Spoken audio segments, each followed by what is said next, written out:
পূর্ব বর্ধমান জেলার বাঁকা নদীর উত্তর তীরে রাধানগর পল্লীতে আছে দেবী সর্বমঙ্গলার মন্দির।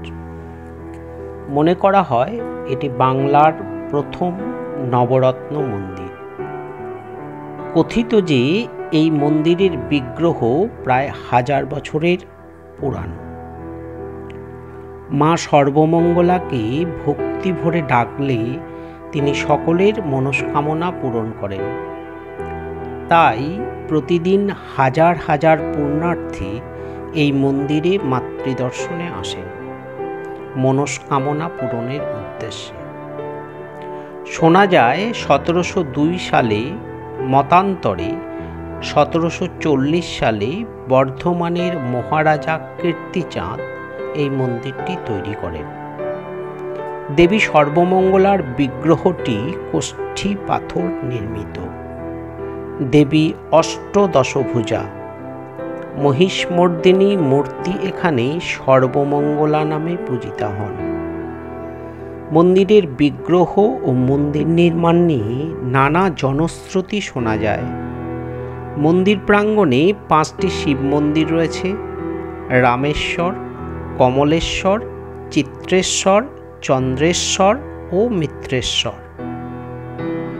কিভাবে আসবেন এই মন্দিরে? বর্ধমান রেল স্টেশন হতে এই মন্দিরের দূরত্ব মাত্র 3 কিমি। বর্ধমান স্টেশনে এসে টোটো করে অনায়াসে এই মন্দিরে আসতে পারবেন।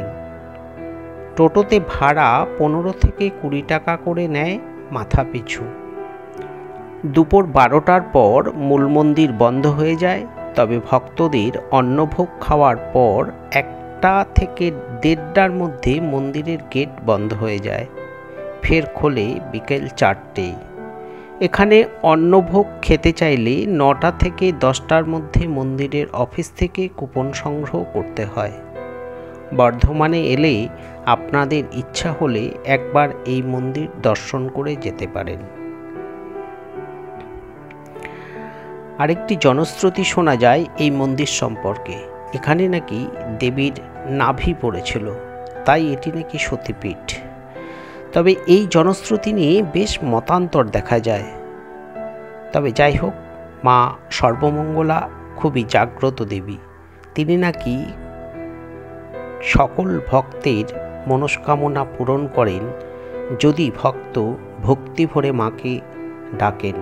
আসলে বিশ্বাসে মেলায় বস্তু, তর্কে বহুদূর। যদি মাকে ভক্তি ভরে ডাকা যায় তাহলে মা কোনো ভক্তকেই নাকি খালি হাতে ফেরান না। এই মন্দিরটি সতীপীঠ কি না সে সম্পর্কে আপনারা কিছু জানেন কি না তা কমেন্ট বক্সে অবশ্যই কমেন্ট করে জানাতে পারেন। ভিডিওটা কেমন লাগলো কমেন্ট বক্সে কমেন্ট করে জানাতে ভুলবেন না। আর যারা এখনো আমার চ্যানেলটিকে সাবস্ক্রাইব করেনি তাদের কাছে অনুরোধ, অবশ্যই চ্যানেলটিকে সাবস্ক্রাইব করে পাশে থাকবেন। ভালো থাকুন, সুস্থ থাকুন।